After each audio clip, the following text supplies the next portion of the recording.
YouTube के नाज़रीन को खुशामदीद 10th एपिसोड के साथ।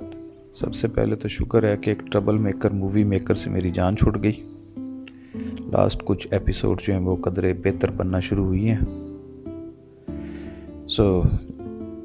आज जो हम जिस जगह की सैर कर रहे हैं N35, जिसको कराक्रम हाईवे भी कहा जाता है और सिल्क रूट का ये पोर्शन भी है, और अब इसका एक नया नाम पाक चाइना फ्रेंडशिप कॉरिडोर भी है। ये रोड बहुत पहले चाइना पाकिस्तान ने मिलके 1969 में मुकम्मल की, पता नहीं 1960 में शुरू की होगी ये।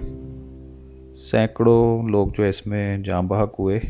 तकरीबन 140 चाइनीज़ की जो कब्रें हैं वो गिलगित में है, इस वक्त मौजूद हैं।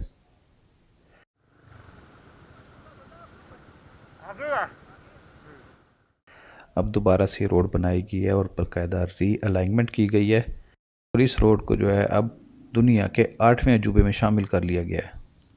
World's highest paved road 15,500 feet के करीब ये पाकिस्तान में है। ओके, चाइना जो इस वक्त इन्वेस्टमेंट कर रहा है ट्रेड के एतबार से इन रोड्स के ऊपर, ये सी पैक जो है उसका एक छोटा सा हिस्सा है, ऐसे कह लें 100 में से 10 रुपए, जिसमें साहिवाल कोल प्रोजेक्ट भी बना, ऑरेंज लाइन ट्रेन और इस किस्म की मोटरवेज, पावर प्लांट, डैम्स, ये सारे उसमें शामिल हैं। ये 46 बिलियन से 62 बिलियन डॉलर्स, हम पाकिस्तानियों के लिए तो यही बहुत बड़ी अमाउंट है, हम इसी पे बहुत खुश हैं। हालांकि चाइना का ये एक आटे में नमक के बराबर इन्वेस्टमेंट है पाकिस्तान में।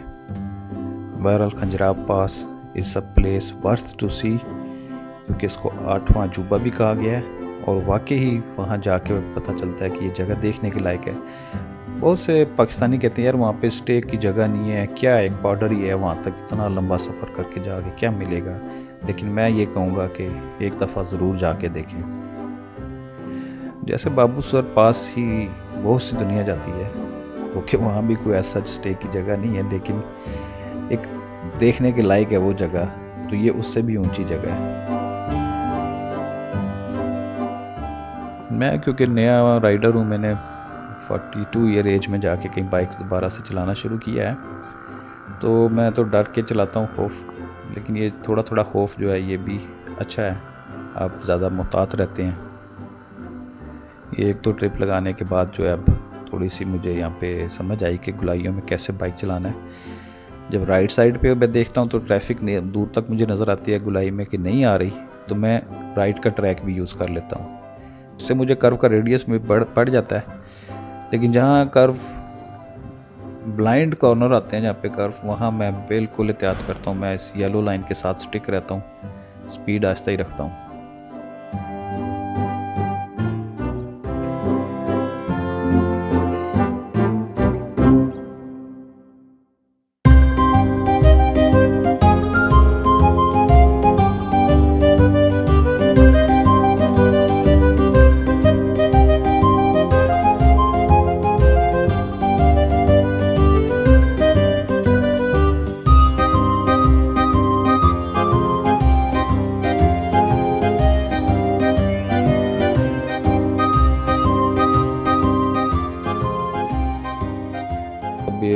इंडिया और पाकिस्तान एक थे तब भी यहाँ पे इनका अपनी अलग से स्टेट थी। अलतीत बल्तीत ये इनके किले थे, और भी शीगर में भी किले, ये इस इलाके में राजों की अपनी हुकूमत होती थी। ज़ाहिर है जी किसने आना था इतने दूर इस इलाके में, ख्वारी थी, ना चाइना आ सकता था, ना इंडिया से दिल्ली से यहाँ आना आसान है, इस्लामाबाद से भी आना कोई आसान काम नहीं था। पार्टीशनिंग के बाद जो है इंडियन आर्मी ने कोशिश की बॉर्डर में कुछ हमारे कारगिल वाली साइड से आगे आने की, तो जो टूरिस्ट थे ज़ाहिर उस टाइम पे गोरे ही ज़्यादा घूमते थे, उन्होंने कहीं मूवमेंट देखी है तो उन्होंने इतला दी कि जी आपके वहाँ पे इंडियन आर्मी की मूवमेंट हो रही है। उस वक्त इंडिया पाकिस्तान तो अलग मुल्क थे, लेकिन आर्मी चीफ जो है दोनों मुल्कों का एक ही होता था, गोरा ही होता था वो भी। उसने जो है रिफ्यूज़ किया था आर्मी को वहाँ भेजने से, लेकिन उसकी ही फ़ौज में एक नीचे कमांडर था कुछ जॉन, वो भी कोई गोरा था, उसको बड़े रिस्पेक्ट से ये लोग नाम लेते हैं क्योंकि उसने काफ़ी हेल्प की थी।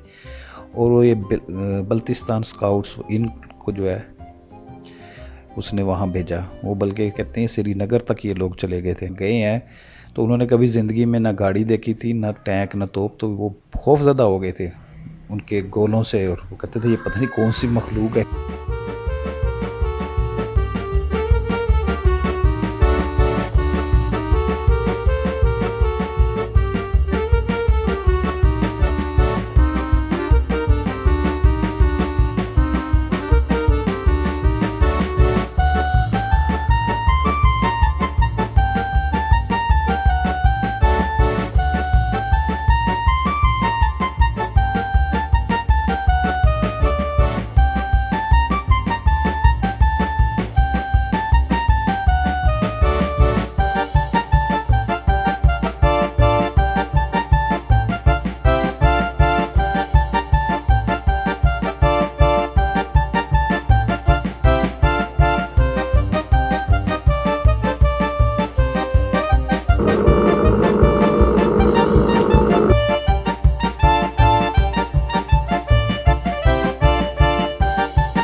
हिली एरिया में प्रेडिक्ट करना कि जी हम उस पॉइंट तक जो है इतने डिस्टेंस है, 100 किलोमीटर है, हम इतने टाइम में पहुंच जाएंगे, ये काफ़ी मुश्किल होता है अगर तो आपका पहले से उस एरिया में जाने का एक्सपीरियंस ना हो तो अगर आपको 3:30-4 बज गए हैं और आप सोस्ट तक पहुंचे हैं इस पॉइंट तक तो इससे आगे बिल्कुल ना जाएं। आपने 45 मिनट की राइड या ड्राइव करके जिस पॉइंट पे पहुंचना है वहाँ पे बैरियर लगा होगा और वो बैरियर बंद होगा। WWF के जो सिक्योरिटी है उन्होंने वो, क्योंकि नेशनल पार्क है उससे आगे, वो बंद किया होता है। और फिर आपको वही 45 मिनट की ड्राइव या राइड करके बाइक पे वापस आना पड़ेगा। इस सोस्ट में या पासू में पीछे कहीं पे आपको होटल मिलेगा।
ऊपर बर्फ़ काफ़ी पिघली हुई है और ताज़ा घास ऊपर पहाड़ों पे है।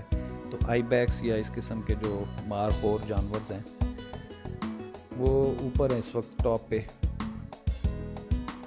कोशिश करें कि देखना चाहें तो इस WWF के चेक पोस्ट के बाद जो है 7वें मोड़ के ऊपर, वहाँ पे आप थोड़ी देर रुकें तो शायद आपको वहाँ पे आइबैक्स नज़र आ जाएं। अच्छा, ये दिखने में छोटी जो बकरियां लगती है दूर पे, लेकिन ये एक्चुअली काफ़ी बड़े बड़े। तो वो आइबैक्स जो है वो ज़्यादा फोकस अपने जिस जगह पे मूव कर रहा होता है उस पहाड़ पे ही रखता है, क्योंकि उसको भी खौफ होता है लेपर्ड या टाइगर्स वगैरह का। तो जब अपोजिट पहाड़ से अगर आप उसको शूट करना चाहें तो आपके पास एटलीस्ट 4 to 5 किलोमीटर रेंज की गन होनी चाहिए।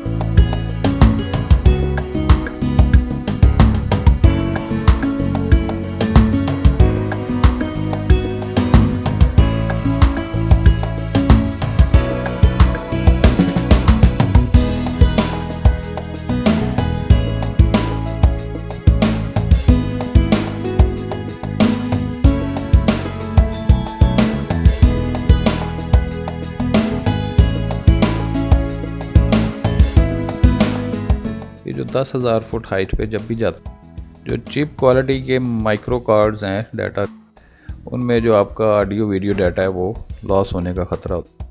तो कोशिश करें कि जो आपका मेमोरी कार्ड जो है वो अच्छी क्वालिटी का होना चाहिए, क्योंकि जब भी आप खंजराब पास पे जाएं या बाबूसर पे तो शायद इतना प्रॉब्लम नहीं आता, लेकिन खंजराब पास या देवसाई में बैट क्लस्टर जो है ये एरर आ जाता है। मे भी कुछ सॉफ्टवेयर हों जो इसकी रिकवरी कर सकते हैं।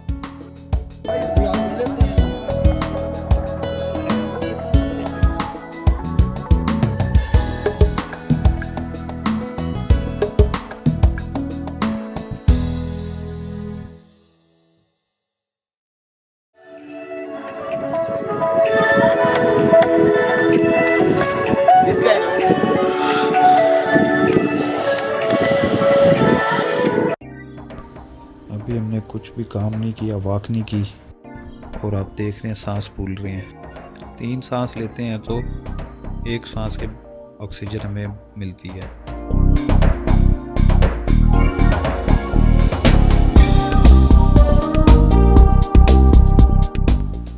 अगर तो आप हार्ट पेशेंट हैं या सांस की प्रॉब्लम है, अस्थमा वगैरह, तो आपको मैं रिकमेंड नहीं करूँगा कि आप इस एरिया में जाएं। इस पॉइंट से आगे जो आपको गाड़ियाँ जाती नज़र आ भी रही हैं वो इमरजेंसी में जा रही हैं। डेली 2 या 3 बंदा बेहोश हो जाता है यहाँ पे।